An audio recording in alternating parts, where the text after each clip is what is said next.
Senator Blumenthal, Senator Hawley, Senator Hirono, Senator Padilla, thank you for having me here. I am truly humbled to be here in front of you. My name is Rijul Gupta. I was born and raised in a small town in Oklahoma. I started building apps and websites when I was 10 years old. I'm a hacker at heart, but an entrepreneur by trade. I started building machine learning applications when I was just 15. I went to Yale, where I studied machine learning academically. And after graduating, after a couple of years, I started reading papers about what we now call generative AI. In 2017, I founded DeepMedia because I knew deepfakes were coming, and I committed my life in that moment to solving the deepfake problem. Ever since then, we have worked tirelessly to make sure that people have technology to solve this problem. But first, before getting into that, I think it's important that we define what a deepfake is. A deepfake is a synthetically manipulated, AI-manipulated image, audio, or video that can be used to harm or mislead. This does not cover text, right? Whether you believe that human beings evolved over time or whether we were designed this way, the human mind is hijacked by image, audio, video. And that type of synthetic media content really has the potential to completely dismantle society. I'm not going to go into too much tech detail, but as legislators, if you're going to legislate medicine, you need to know the difference between Tylenol and Tamiflu, right? So I want you to keep three terms in your mind when you're talking about this technology. The first is transformer. It is a type of architecture. The second is a generative adversarial network, a GAN. And then the third is a diffusion model.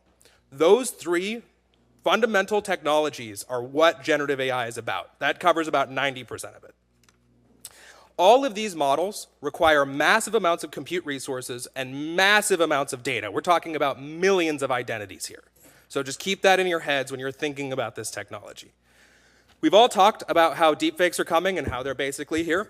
But one thing that is, I think, hard for most people to understand just intuitively is scale, right? These deepfakes and these AIs, they're getting really, really good really fast, right? The quality is basically perfect now. They're getting really cheap to produce. Right now, it's about 10 cents per minute for video. That's going down to 1 cent really, really quickly.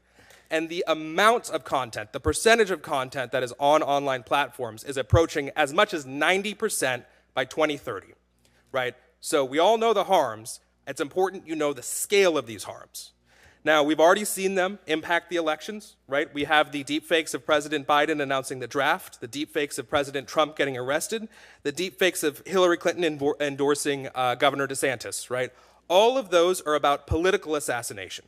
We are also seeing deepfakes be used to create groundswell support, right? The deepfakes of President Trump with black voters. So it's important to know that these deepfakes are going to be used for political assassination, but also for the opposite, to make politicians seem more relatable.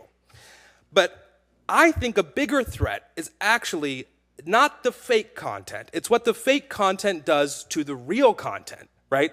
When anything could be fake, you don't know what's real anymore. And so we're going to start seeing plausible deniability come into play here, where politicians or anyone in business or anyone at all could just claim an image, audio, video is a deepfake. And that is fundamentally dangerous.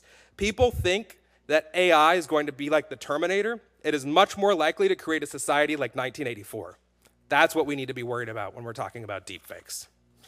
But in Silicon Valley, we like to take a solutions approach. So I am here to tell you today that solutions to this exist, but they need to have buy-in from government stakeholders, generative AI companies, the platforms, investigative journalists, even local journalists, and deepfake detection companies themselves. Those 5 groups of people need to work together to solve this problem.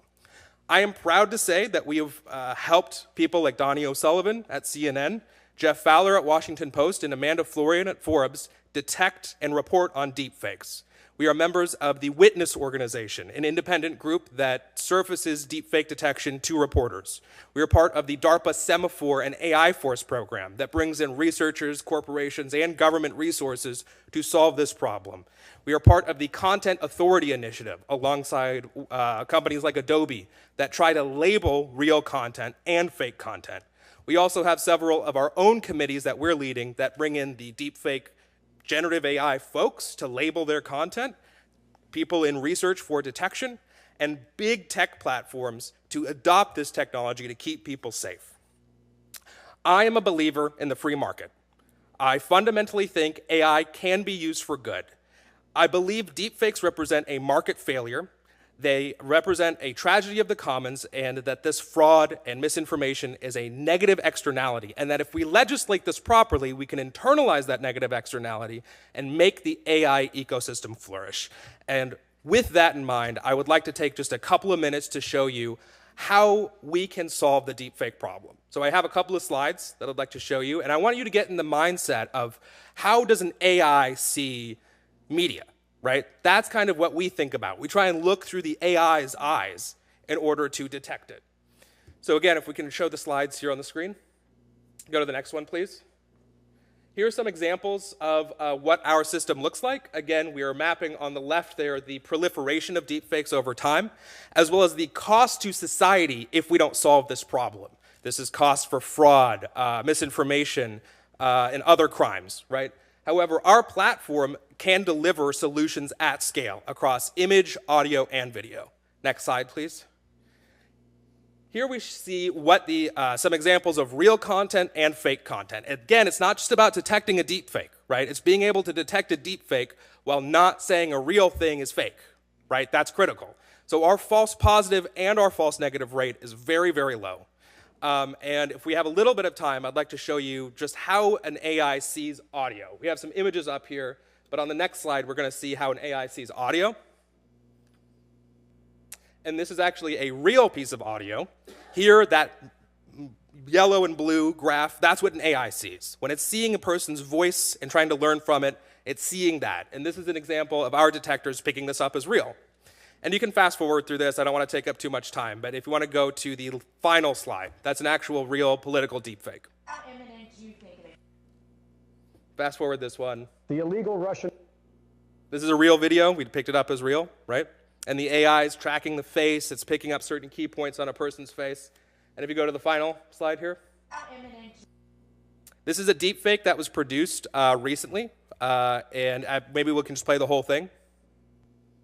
Hi, I'm Kari Lake. Subscribe to the Arizona Agenda for hard-hitting, real news and a preview of the terrifying artificial intelligence coming your way in the next election. Like this video, which is an AI deepfake the Arizona Agenda made to show you just how good this technology is getting. Did you This is the realize highest that quality video is fake? deepfake made to date. Well, in the It is next 6 using months, detection this or technology generative will get a lot models that better. aren't By the released time you know- publicly. They use their own generation models that they created, hyper high quality, and we picked it up, right? So it's about staying on top. At DeepMedia, we are both the cat and the mouse in the cat and mouse game. We have generative AI technology, but we don't give it out to people. We keep it internally and use that to train our detectors, and that is why we're here setting the gold standard. So I'm, again, honored to be here and happy to answer any questions. You all are the policy folks, and I am here to provide as much information as possible about what the solutions from a technical standpoint actually are. Thank you. Thank you, Mr. Gupta. Secretary of State Scam.